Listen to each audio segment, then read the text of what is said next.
Once, while driving my car on a warm, sunny day, I came to a street corner where a little boy was holding a sign that read, "Homemade snow cones for sale."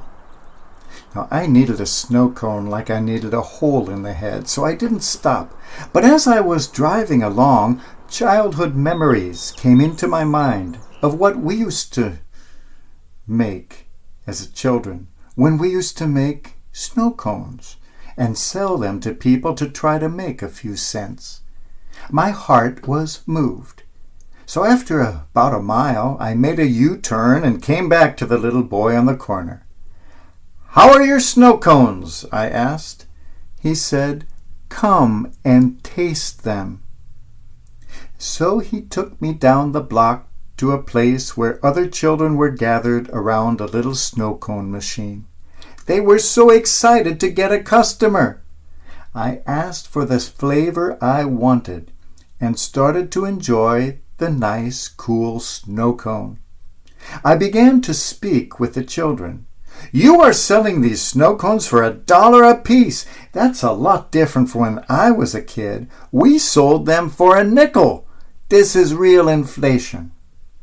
I asked them what they planned to do with the money. Their eyes lit up and they said, "There's a basketball team we want to join, but our parents won't let us until we ourselves come up with the money for it." Those are good parents. I was delighted to be their customer, and I gave them a nice big tip to help them with their promising Olympic careers. We exchanged stories, and I told them of the times when I was their age, and we sold those nickel snow cones to raise a few dollars for charities like the Muscular Dystrophy Association to help people in need. The kids were fascinated by those stories, and it was wonderful to share in that way over a simple snow cone. All of us love little treats in life. We like to taste the good things around us. In the psalm today we pray, "Taste and see the goodness of the Lord." That's exactly what that little boy told me. Taste and see. There is so much around us to taste and see, and that invitation is extended to each of us. In 1905, there was a little boy in San Francisco named Frank Epperson who wanted to enjoy a treat. He sat outside on his front porch and mixed a cup of water with a spoonful of sugar and flavored soda powder to make one of those sweet, bubbly beverages we used to enjoy as children. Frankie mixed it with the stir and then forgot it there on the porch and went to bed. It turned out to be a very cold night, and the temperatures dropped below freezing. When Frank woke up in the morning and went out onto the porch, he found that cup with his drink and the stir still in it had become ice. It was delicious, sweet, flavored ice. He tasted it and he loved it. When he shared it with his friends in school, it made a big hit. As his name was Epperson, he called this the Ep-sicle. Later on in life, his children always wanted him to make these sickles for him.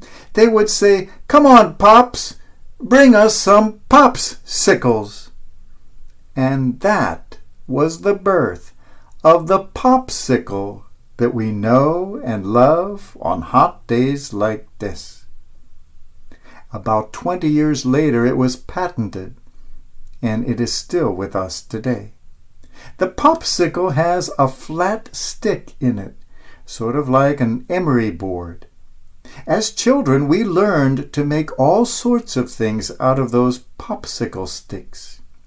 We would make baskets. We would make crosses. We would make everything the vivid imagination of a child could dictate.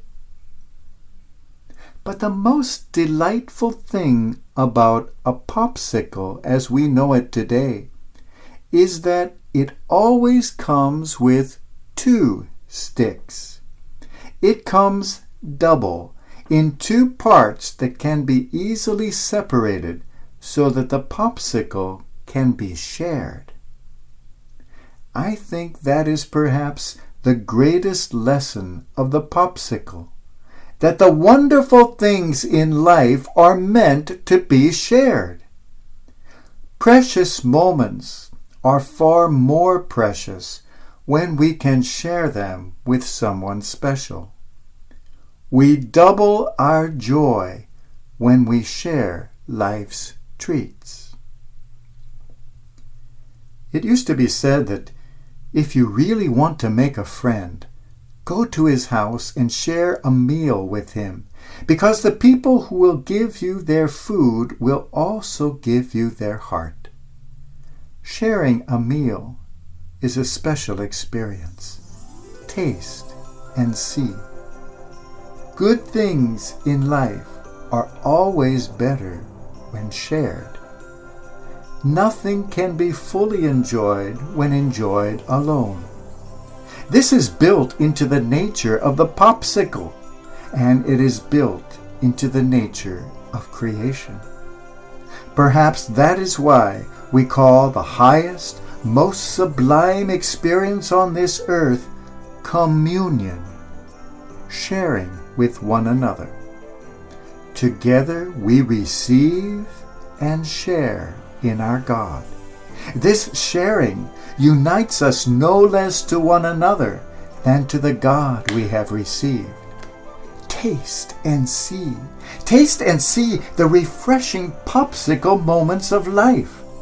Taste and see the glory of the world all around us. Taste and see the beauty of nature, of music, poetry, literature, the fascinating stories we share.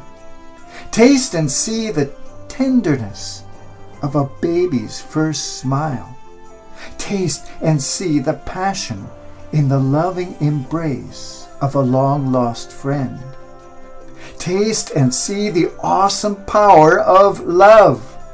Taste and see that even in the tiniest things in life, even in the most insignificant moments, yes, even in the most unpleasant experiences, the hand of God is at work to lead us on and help us grow.